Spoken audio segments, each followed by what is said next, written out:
Siapa yang hanya bicara tentang spiritualitas, hanya mendalami persoalan-persoalan batinnya, tapi dia mengabaikan tata lahiriah, mengabaikan aturan-aturan fikih, maka orang ini ujungnya akan menjadi tampak di luarnya Islam, tapi sebenarnya ajarannya suka. Tapi sebaliknya, apabila orang itu hanya sibuk dengan ketentuan hukum zahir, fikihnya saja, ribut hanya dengan tata aturan luar, mengabaikan tata batinnya, maka Imam Malik mengatakan kalau orang itu cuma fikih saja, tidak mengindahkan tasawufnya, maka orang itu akan banyak sholat tapi yang tidak ada efeknya. Tidak ada efeknya. Banyak sholat ya banyak korupsinya. Berkali-kali hatam malah tambah sombong. Banyak puasa, banyak ibadah malamnya hanya tambah ujub. Jadi tidak tambah bersih. Ya apa? Betapa memalukan. Ada loh orang sholat itu gambarnya itu maki-maki temennya. Kurang ajar orang tadi itu. Mestinya kan aku dulu yang naik. Oh dia keburu-buru mau sholat. Loh, ini sholat tuh maki-maki isinya. Jamaah yang dimuliakan oleh Allah, hasil yang maksimal dalam menyaksikan video ini dapat menggunakan headset, earphone, atau alat bantu dengar langsung lainnya. Sudah, mari kita saksikan. Assalamualaikum warahmatullahi wabarakatuh. Bismillah, alhamdulillah. Alhamdulillahi haqqa hamdi hamdan hamidin. Nahmadu syukran li jami'i ni'ami wa mazidih. Wa salli wa sallim ala nabiyyil karim, habibina wa syafi'ina wa qurrati a'yunina Muhammad wa ala alihi wa sahbihi ajma'in. Amma ba'du. Fadilatul muhtaramin, para asatid, bapak ibu-ibu rahimakumullah. Alhamdulillah, summa alhamdulillah, pagi ini kita dapat melanjutkan kajian kita di kajian akhlak tasawuf, yang saat ini kita akan membahas tentang relasi syariah dan hakikat. Syariat dan hakikat. Secara definitif, syariat itu adalah ketentuan Allah, meliputi berbagai hal. Semua ketentuan Allah, baik itu bersifat akidah maupun bersifat fikih atau bersifat akhlak tasawuf, itu dalam makna umum sebenarnya syariat. Tapi syariat ini seringkali kemudian difahami secara makna menyempit, sehingga kemudian syariat itu bermakna fikih. Tapi itu juga tidak salah, karena sebenarnya fikih sendiri juga lebih dahulu mengalami penyempitan makna. Kalau kita baca di dalam kitab Ihya Ulumuddin, bahwa kata fikih itu sebenarnya tidak bisa difahami kecuali orang itu menguasai aturan dohir dan batinnya agama ini, baru disebut faqih, ya, baru disebut faqih. Ya, siapa yang dikehendaki Allah itu menjadi orang yang bagus, pasti yufaqihu fiddin. Nah, difaqihkan dalam urusan agama itu, semua ulama menyebut itu memahami urusan dohirnya dan memahami urusan batinnya agama. Karena itu Imam Ja'far Shadiq di dalam kitab Khilyatul Aulia, beliau menegaskan tidak bisa disebut pengikut Rasulullah yang hakiki apabila orang itu cuma mengikuti dohirnya saja, tapi dia tidak tahu tata batiniahnya. Yang namanya pengikut Rasulullah yang hakiki itu wajib ikut dohir batinnya. wajib ikut zahir batinnya. Syekh Ibn Athaillah Sakandari dalam kitab Bahjatun Nufus juga menegaskan bahwa fal mutaba'atu ala Rasulillahi ala kismaini. Orang yang mengikuti Rasulullah itu harus dalam dua dimensi, jaliyatin wa khofiyatin, ikut yang nampaknya dan ikut yang tidak nampaknya. Jadi ikut yang kelihatan, ikut yang tidak kelihatan. Jadi ikut nampak saja, tidak ikut yang batin, bukan disebut sebagai pengikut Rasulullah. Jadi harus dua-duanya. Aturan zahir inilah yang kemudian difahami sebagai fikih. Difahami sebagai fikih. Kemudian aturan batin inilah yang kemudian disebut sebagai hakikat. Ya, disebut sebagai hakikat. Dalam bahasa orang-orang modern, aturan zahir itu disebut eksoterik, aturan batin disebut esoterik. Maka Islam itu memiliki dua dimensi, dimensi esoterik dan dimensi eksoterik. Kalau kita kembali kepada hadis Jibril yang diriwayatkan oleh Bukhari Muslim, kita juga melihat di sana ada 3 arkanuddin, 3 rukun agama. Yang pertama tentang Islam, yang kedua tentang iman, yang ketiga tentang ihsan. Persoalan-persoalan tentang Islam, bagaimana syahadat, bagaimana sholat, bagaimana puasa, bagaimana zakat, bagaimana haji, ini semuanya dibahas ketentuannya di dalam ilmu fikih, ilmu fikih, atau dalam makna sempit syariat, syariat.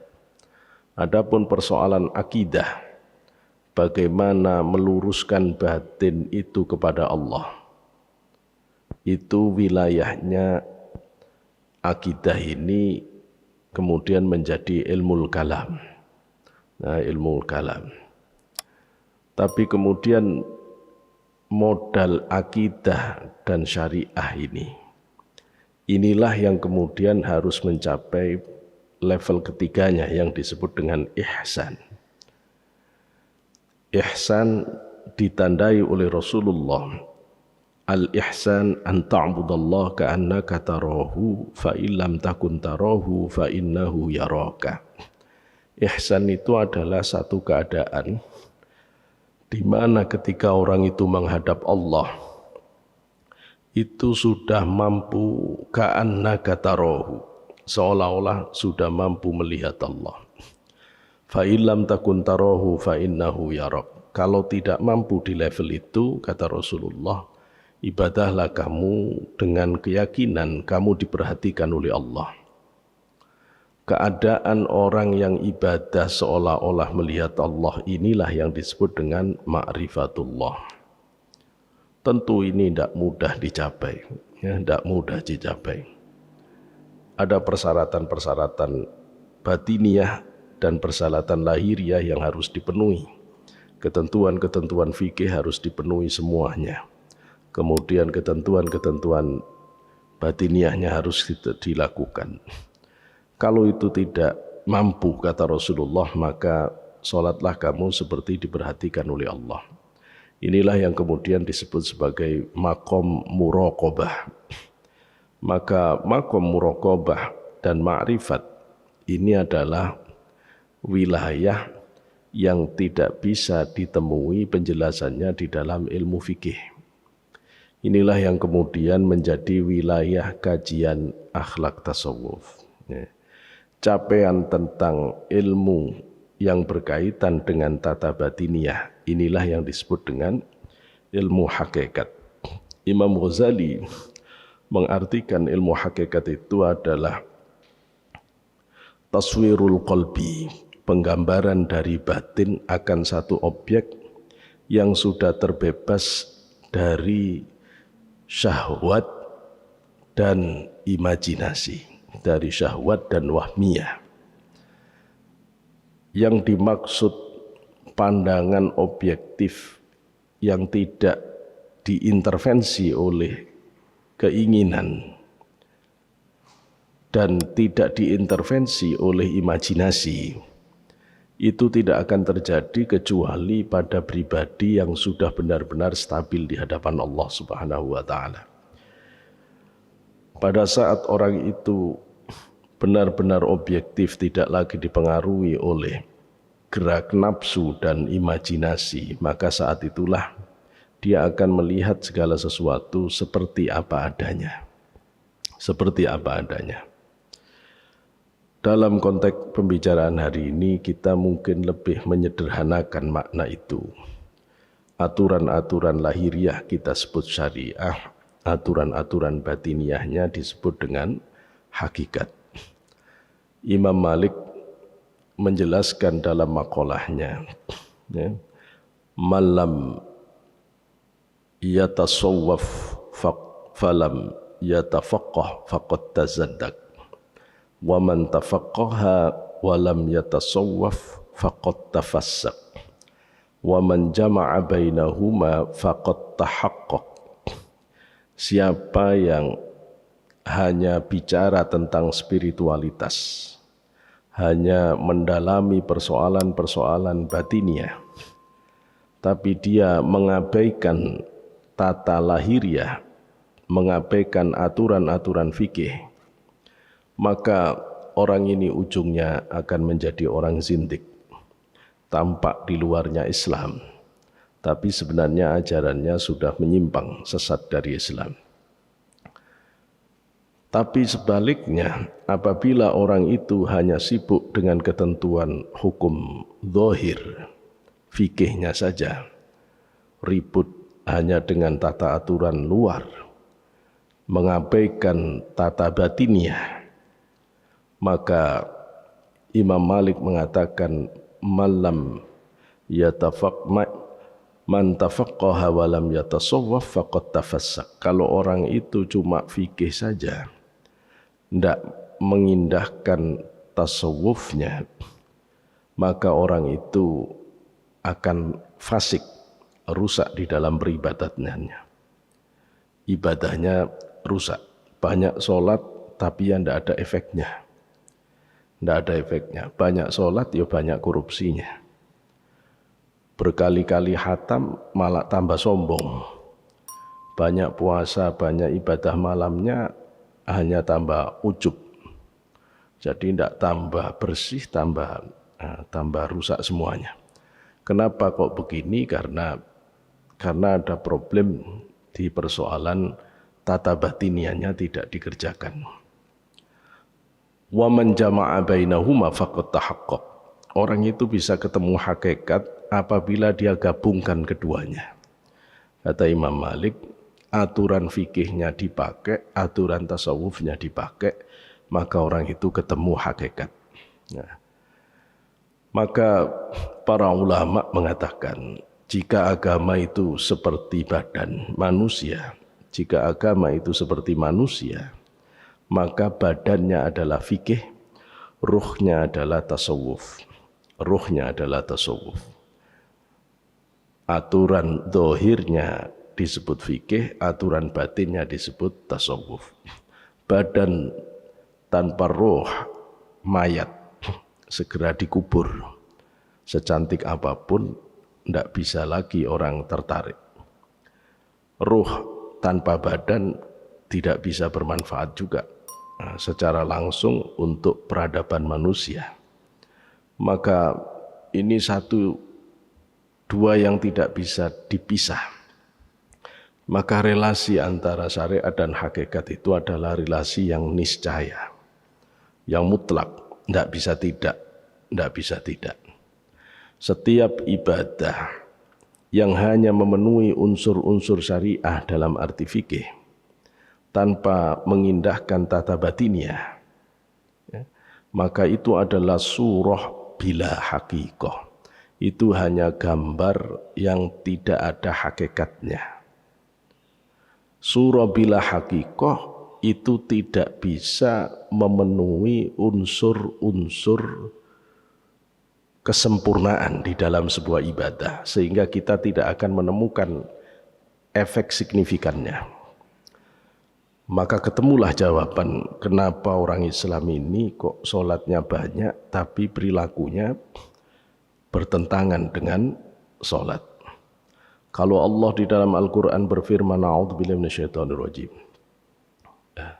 aqimis sholata inna sholata tanha anil fahsya'i wal munkar. Dirikanlah sholat.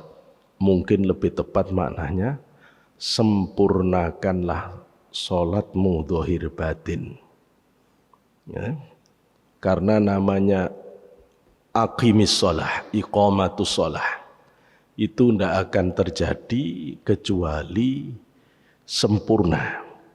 Orang Arab itu kalau sudah menyebut iqamatud dar, rumah itu telah selesai sempurna, itu benar-benar selesai 100%, baik fisiknya maupun instalasi.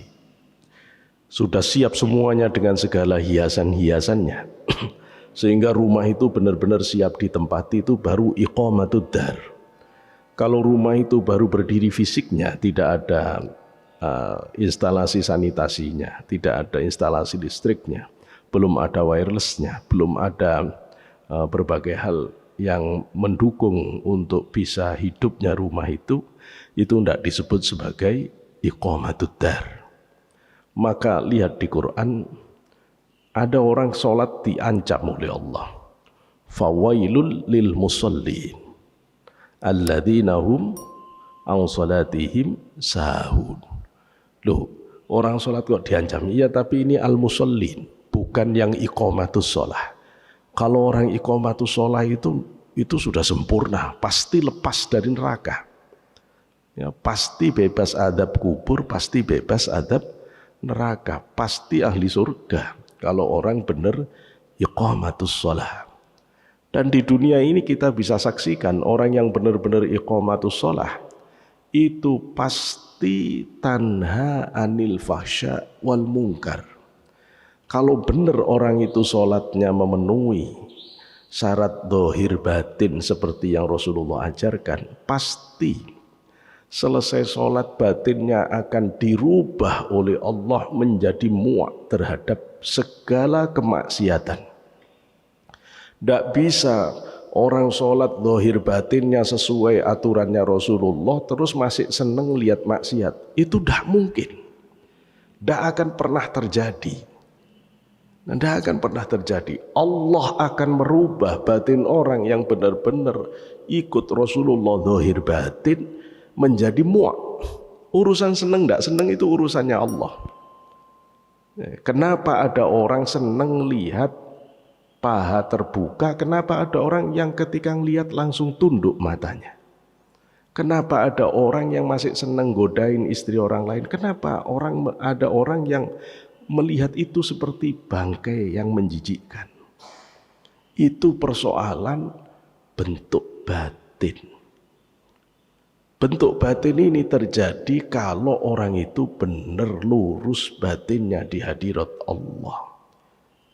Tapi kalau orang itu cuma sholat lahiriah, yo takbir, yo rukuk, yo sujud, bacaannya yo fatihah, yo salam, tapi kok sih ngodain istri orang, tapi kok sih mau makan syubhat, tapi kok sih mau mengambil hak orang lain, tapi kok sih tidak bisa berempati terhadap sesamanya, tapi kok masih egois dan keras kepala.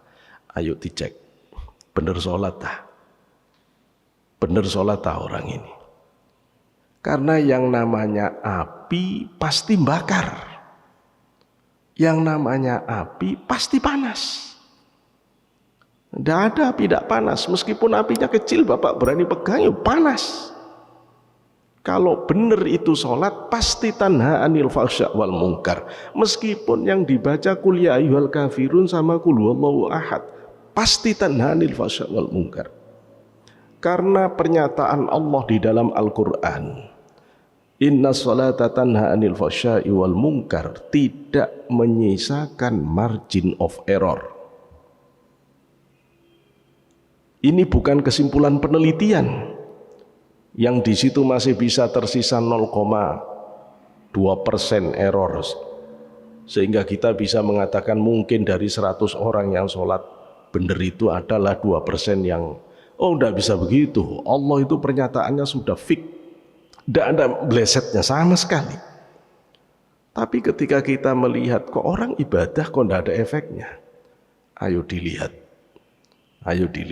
jangan-jangan tata dohiriyahnya jalan, tata batiniahnya enggak jalan. Bahkan seringkali tata dohiriyahnya aja sudah masalah. Lu wong mana suci mana enggak suci tidak paham. Lu kalau kesucian tidak paham, cara membersihkan kencing aja enggak bener. Lu kencing aja pakaiannya udah terpercik. Terus mau sholat khusyuk dari mana? Mau caranya kencing aja udah salah, itu udah mercik ke pakaiannya, udah najis. Lu najis dipakai sholatnya sudah selesai. Itu loh ya. Jadi syarat pertama tidak bisa dipenuhi. Kadang-kadang bersucinya sudah benar, wudhunya nggak benar. Wong basuh muka itu ada di mana wilayahnya, muka yang harus dibasuh itu mana? Itu gak paham. Harus ngerti batasnya, mulai atas itu tumbuhnya rambut, kiri kanan itu dari pentilnya kuping, ini sampai dagu ini harus basah. Lu basuh dagunya gak basah. Kalau ada jenggotnya dilihat, kalau jenggotnya tebel diusap. Tapi kalau jenggotnya jarang, wajib daging kulitnya ini kena air, maka disela-sela dulu. Nggak boleh acak-acakan buru-buru, nggak sah wudhunya, ya nggak sah sholatnya. Mbok nyungsep sampai 1000 kali juga nggak ada artinya. Jadi ini loh Pak, kenapa ulama itu sampai membuat aturan detail di dalam fikih tentang dalil-dalil tafsili yang ada di dalam Quran dan hadis, semata-mata untuk kesempurnaan. Untung kita punya Imam Syafi'i, punya Imam Malik, Imam Hanafi, Imam Ahmad bin Hambal, begitu ulama belakangnya yang terus meneliti dan menyampaikan detail-detail dari aturan ibadah ini. Tinggal kita ikuti, kita terapkan. Setelah kita sudah mengerti ini, tahu tata cara sholat, dan ngerti khilafiyahnya. Sekarang mau ndak diajari khilafiyah repot, karena seringkali orang bingung sendiri antara takbir yang hadwa mangkabaika atau takbir yang jempol di bawah telinga. Dua-duanya itu hadis, sudah jangan bentrok. Sampean udah umur segini sik ribut urusan takbir tok iki piye. Itu loh ya. Urusan yang mestinya selesai tingkat SD tidak sik dibawa ngaji, memang nggak punya bahasan lain tah, gitu loh ya, nggak punya bahasan lain. Itu khilafiyah yang dua-duanya boleh. Nah yang lebih penting lagi itu kalau memang belum paham segera cepat dipahami. Tapi setelah itu sudah kita harus melangkah dalam konteks sholat untuk melihat persoalan syariat hakikat, aturan dohir dan batin. Bagaimana kalau sudah aturan dohirnya dipenuhi, maka menuju kepada tata batiniah, maka orang itu harus niru Rasulullah. Bagaimana Rasulullah hudurul qalbi ma'allah, bagaimana cara Rasulullah istighraq billah, merasakan kehadiran Allah di batinnya. Bagaimana cara Rasulullah tenggelam di dalam Allah dalam sholatnya. Orang harus mulai berpikir, kalau sudah dewasa harus mulai berpikir, ya apa sholat saya? Kok tidak bisa seperti Rasulullah?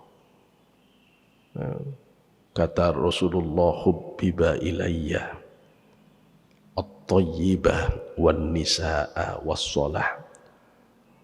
Dicintakan, hubbiba ilayya minad dunya, dicintakan oleh Allah pada diriku itu 3 hal dari dunia ini. Yang pertama adalah wewangian, yang kedua an-nisa, perempuan, istri yang solihah. Yang ketiga adalah as-shalah. Tapi Allah memilihkan untuk Rasulullah, yang membuat Rasulullah terpesona itu adalah wa qurratu aini fis shalah. Kata Rasulullah, yang paling mempesona di mata saya itu adalah salat. Salat. Kita bisa memahami kalimat Rasulullah. Salat itu lebih mempesona dibanding perempuan cantik yang solihah. Kalau orang ngerti ini ndak bingung buka cabang, Pak. Ndak bingung nikah lagi. Karena dia tahu ada yang lebih indah dari pernikahan. Salat. Salat. Tetapi masalahnya orang ndak ngerti. Ndak ngerti. Kenapa Rasulullah waktu salat ada Abdullah ibnu Mas'ud. Rasulullah sedang sholat malam. Kalau sholat jamaah memang cepat-cepat saja secukupnya karena banyak kepentingan para jamaah. Ketika Rasulullah sholat sunnah, Abdullah datang di belakang dan kemudian makmum terhadap Rasulullah. Abdullah mendengar Rasulullah membaca suratul Baqarah, membaca surat Al-Baqarah. Abdullah mengira Rasulullah akan baca sepertiga udah lumayan, lumayan Al-Baqarah. Ternyata sepertiga terus. Kata Abdullah, oh mungkin dibaca separuh. Ternyata separuh terus sampai habis surat Al-Baqarah. Abdullah udah siap-siap rukuk. Ternyata Rasulullah nyambung surat Ali Imran. Ali Imran selesai. Abdullah sudah siap-siap rukuk, ternyata nyambung surat An-Nisa. Selesai surat An-Nisa baru rukuk. Itu masuk juz 6. Bapak bisa bayangin. Sekali berdiri Rasulullah itu sholatnya 5 juz lebih. 5 juz seperempat. Rukuknya sedikit lebih pendek dari berdirinya. Sujudnya sedikit lebih pendek dari rukuknya. Rakaat pertama, rakaat kedua sedikit lebih pendek dari rakaat pertama. Mana yang mau niru Rasulullah sholat malamnya? Tiru itu gempor, kita sanggup kita. Maka kadang-kadang kita ini harus tahu diri. Tidak sanggup kita kalau mau persis. Ada orang yang mau persis Rasulullah, tidak kuat. Tidak kuat. Ya cuma dia tidak paham Rasulullah saja. Gitu loh ya, tidak paham Rasulullah saja. Tidak usah niru Rasulullah, niru sahabat, tabi'in, salafus soleh. Sebentar kali nisfu Sa'ban, sebentar lagi ini. Kita sudah ada dalam Sa'ban. Di dalam hadis yang diriwayatkan dari Aisyah, itu dijelaskan bahwa Rasulullah nisfu Sa'ban itu pernah sholat dari ba'da Isya sampai tengah malam 1 rakaat. Dari tengah malam sampai subuh, menjelang subuh 1 rakaat, 2 rakaat semalam. Enggak ada hadis tentang qiyamul lail, sholat malam itu ada. Kalau ada yang persis Rasulullah, ya wis sholat mulai ba'da Isya sampai subuh 2 rakaat. Enggak kuat. Maka sahabat ganti. Yang penting qiyamul lail, sholat terus.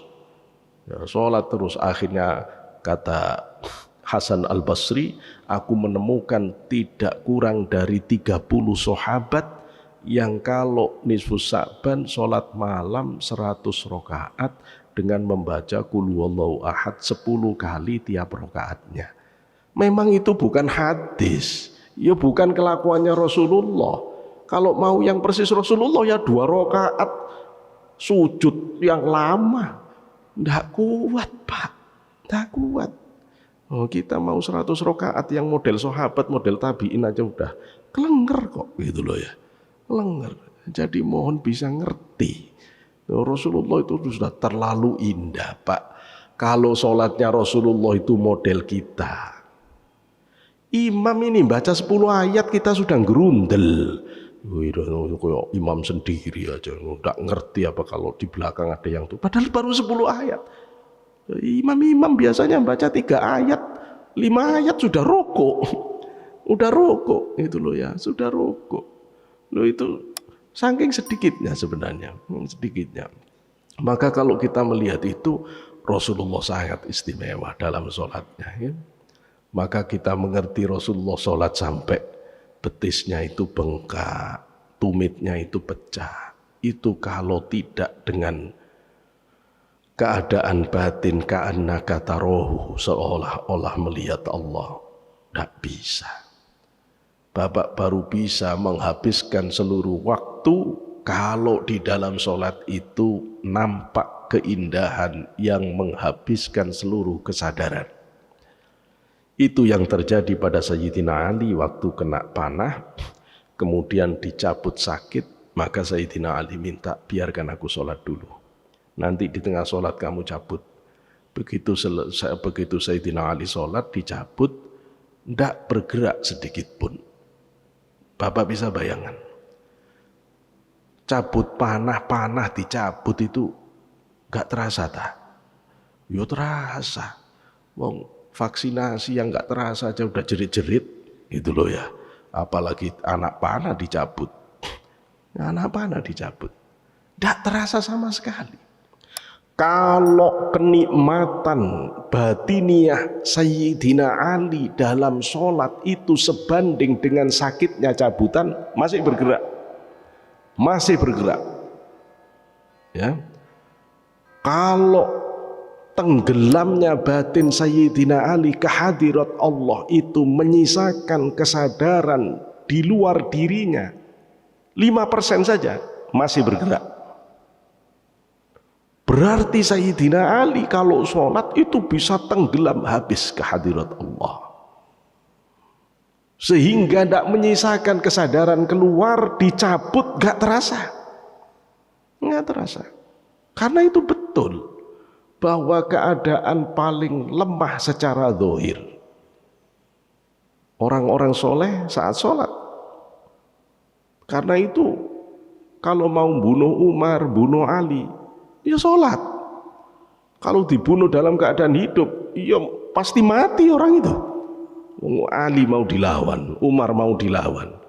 Karena itu dua-duanya dibunuh dalam keadaan sholat. Karena kalau sholat, dua-duanya ini udah tidak mikir, dunia ini udah hilang. Dunia ini hilang. Sayyidina Ali itu dibacok dari arah depan dengan pedang. Pada saat bangkit dari sujud kedua dari sholat qobliyah subuh, sholat fajar. Loh kan mestinya kelihatan kalau kita yang sholat. Ayo kalau model bapak sama saya, belum ngangkat kepalanya udah lari.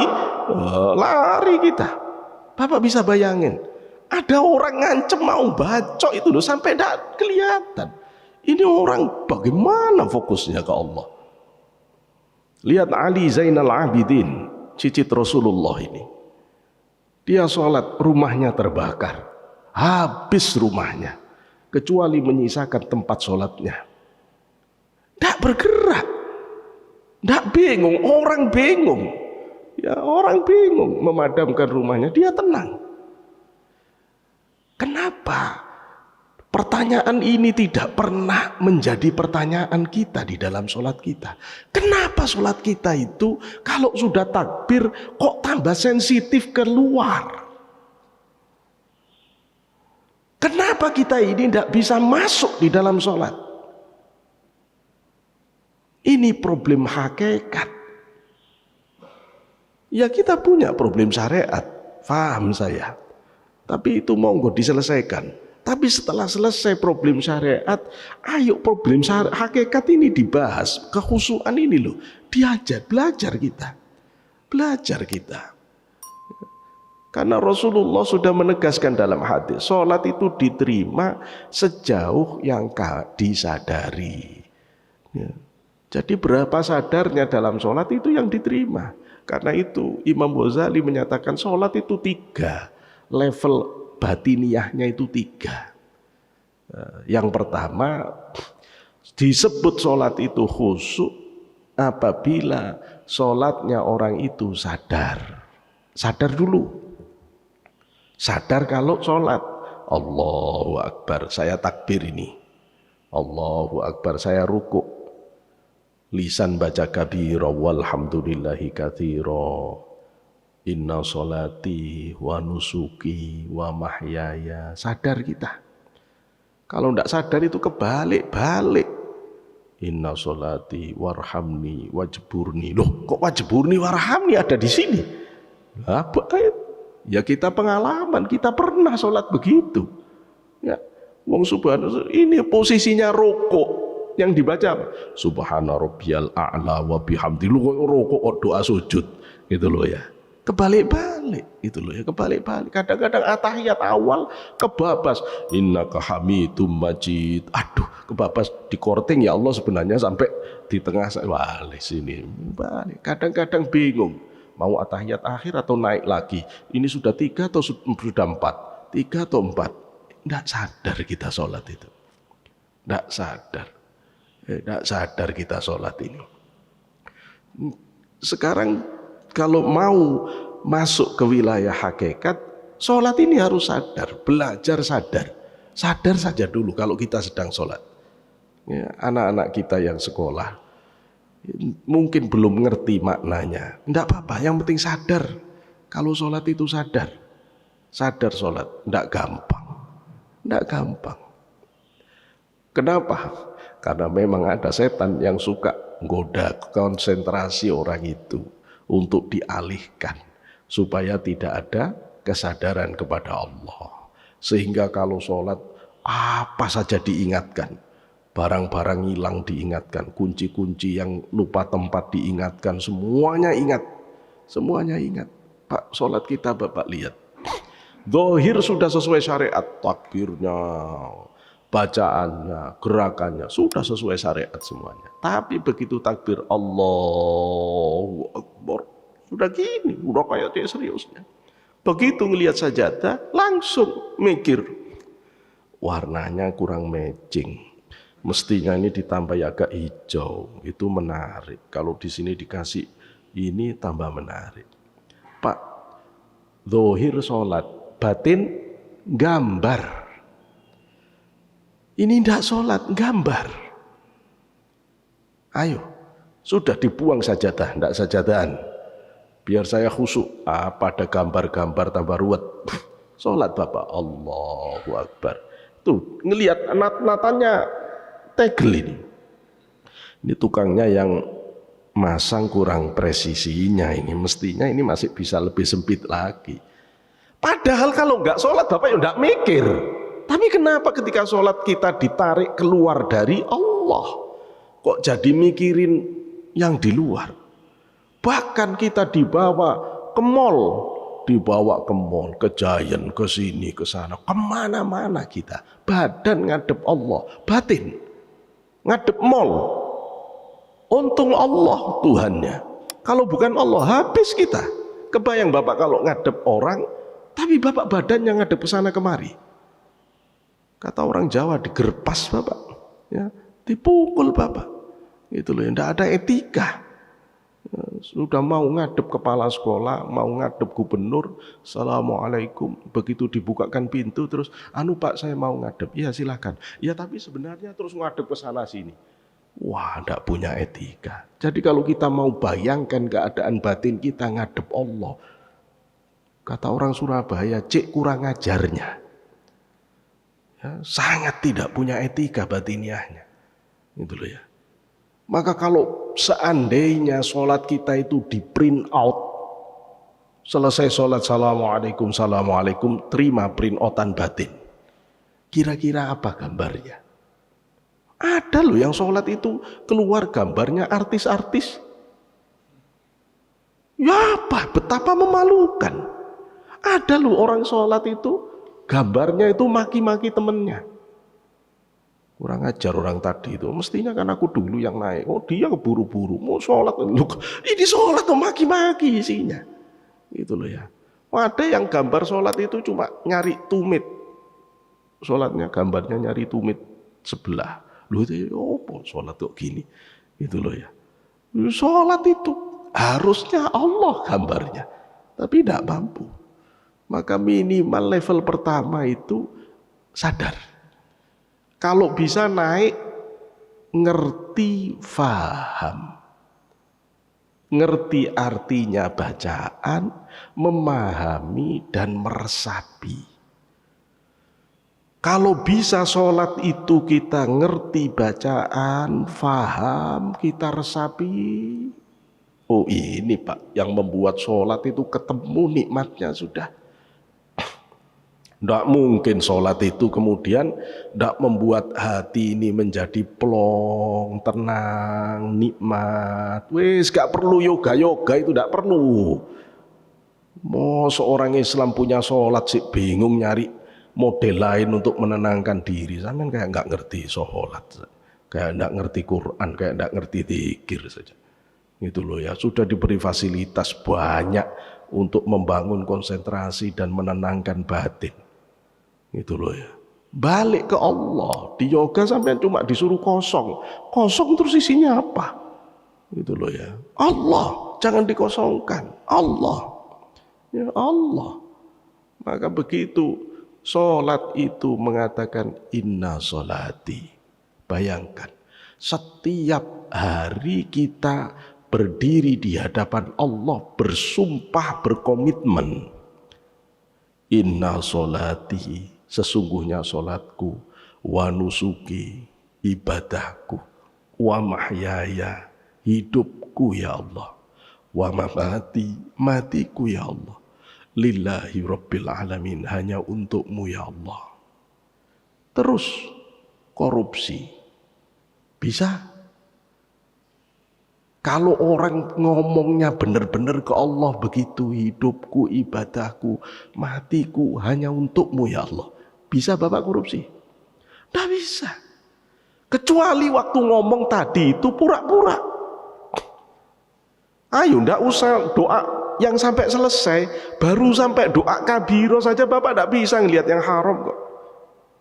Katanya matanya Allah, katanya matanya sudah lillahi ta'ala, kok yang haram dilihat? Kan ini oleh Allah nggak boleh. Katanya hidupnya untuk Allah, nggak bisa Pak. Kalau orang itu benar sudah komitmen ke Allah, nggak bisa. Kalau panjenengan pernah komitmen kepada seorang perempuan, aku mencintaimu, berani Bapak ngelirik perempuan lain? Tidak bisa. Kalau Bapak orang yang setia, pernyataan itu akan mengikat batin Bapak untuk tidak berpaling ke siapapun dalam keadaan apapun, dan akan mempertahankan kesetiaan itu. Kecuali Bapak playboy yang matanya keranjang, hidungnya belang itu, ya bisa saja, gitu loh ya. Jadi kalau orang itu benar ngerti bacaan sholat, benar paham bacaan sholat, benar meresapi bacaan sholat, tidak mungkin tidak berhenti maksiat. Tidak mungkin. Tidak mungkin orang itu tidak tanha anil fahsya wal munkar. Tidak mungkin. Tidak mungkin. Maka kalau ini diteruskan semuanya difahami, diresapi, maka mengalir air mata itu dalam sholat. Air mata yang oleh para sufi disebut sebanding dengan tetesan darah jihad. Karena tidak gampang. Sholat itu juga jihad kita. Mengalahkan godaan setan, menepis untuk bisa tetap fokus ke hadirat Allah. Itu perang batin. Mengalahkan nafsu yang masih liar mau ke sana kemari, diikat untuk terus fokus ke Allah. Keliaran nafsu itu lebih liar daripada kuda liar. Lebih liar daripada anjing yang liar. Dia bisa lari ke sana sini dalam waktu per detik. Karena itu orang yang bisa menjaga batinnya untuk tetap fokus ke Allah, mulai dari takbir sampai salam dengan mata telanjang terbuka, itu orang yang sudah melakukan perang batin secara sempurna. Karena itu kalau sudah sampai di makom ini, oh ini makomnya kiai, ini makomnya khawas, ini makom orang yang sudah sampai di level kedua. Level terakhir Imam Ghazali tidak mau menjelaskan, karena itu bukan untuk dijelaskan. Tapi kita bisa dapat sedikit penjelasan dari Al-Arif Billah Ibnu Ajib Al-Hasani. Di dalam kitabnya Iqadul Himam fi Syarhil Hikam, beliau menjelaskan bahwa sholat di level terakhir itu, sholat itu akan berfungsi sebagai raf'ul hijab. Ternyata sholat ini, hadisnya sudah Bapak Ibu kenal, kalau kita menghadap Allah, sesungguhnya Allah tidak akan memalingkan wajahnya sampai kita berpaling dari Allah di dalam sholat. Dan ketika kita mengatakan Bismillahirrahmanirrahim, dijawab oleh Allah. Ya. Dijawab oleh Allah. Aku sedang dipuji-puji oleh hambaku. Terus dijawab. Sehingga kata Al-Aribillah Ibnu Ajib Al-Hasani, sesungguhnya sholat itu adalah makom raf'ul hijab. Sholat itu adalah tempat di mana Allah mencabut hijab yang mendinding antara hamba dengan Tuhannya. Dicabut, diangkat hijab kita. Kok saya sholat sudah dari kecil sampai sekarang kok enggak bisa merasakan bahwa hijab itu tercabut. Kok rasanya tetap saja rasa sholatnya begini-begini. Ya karena kerjaan kita itu pas sholat hijab dicabut, dikurangi. Tapi selesai sholat nambah hijab.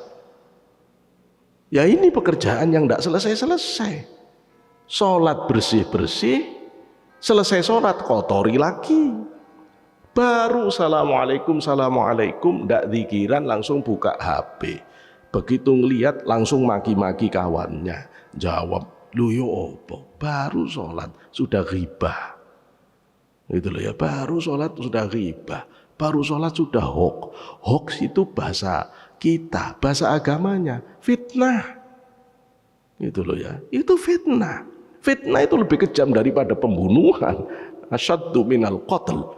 Asyaddu minal qatl. Tapi sekarang ndak asyaddu minal qatl.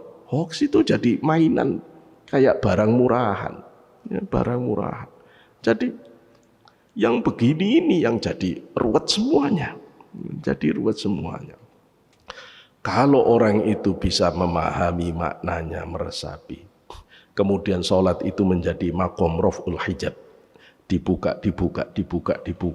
Kalau sudah tambah tipis jarak kita kepada Allah, maka pasti batin akan merasa sadar kalau sedang diamati Allah. Kedekatan dengan Allah itu pasti terasa, karena Bapak punya mata batin. Semua kita ini sudah dikasih perangkat batinia lengkap oleh Allah.